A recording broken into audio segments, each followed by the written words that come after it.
Hinatulan ng 2 taong pagkakakulong si Miss Grand International 2021 Nguyen Thuc Thay Thien noong November 19 dahil sa umano'y maling pagbebenta at pagpopromote ng Kera Super Greens Gummies sa Vietnam.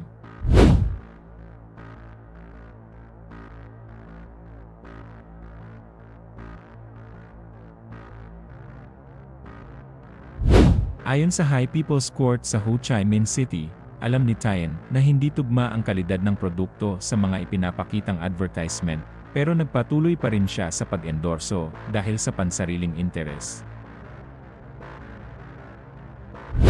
Lumabas sa investigasyon na 0.935% lang ang fiber content ng gummies at hindi rin malinaw ang nakalagay na ingredients.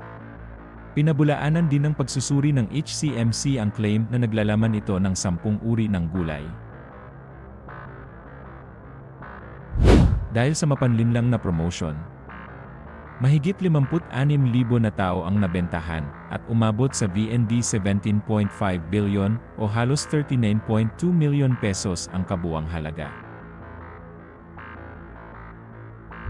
Inamin ni Thien sa korte na tumatanggap siya ng 25% commission mula sa pag-endorso ng produkto.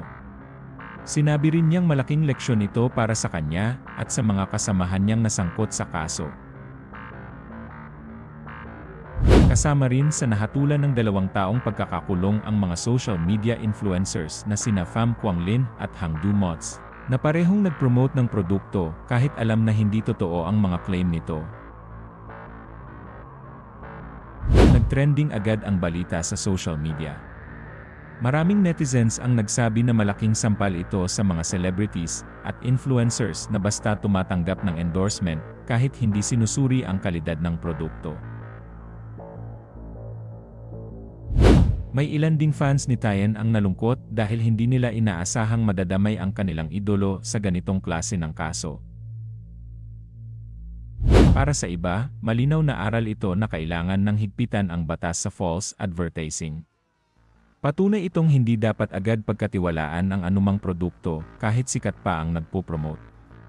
Mahalaga raw na suriin muna ang impormasyon dahil maraming tao ang madaling maniwala kapag celebrity o influencer ang nag-endorso.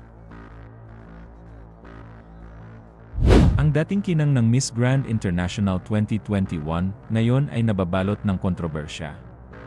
At habang nakadetain si Thien at ang mga kasama niya, patuloy namang tinututukan ng publiko ang kaso na nagbigay diin sa malaking responsibilidad ng mga personalidad sa pagpopromote ng kahit anong produkto. Sa ngayon, malinaw na hindi ligtas kahit ang mga beauty queen sa bigat ng batas. At ang kaso ni Nguyen Thuc Thay Thien ay magsisilbing paalala na kapag mali ang impormasyon na ibinibigay sa publiko, may kapalit na pananagutan.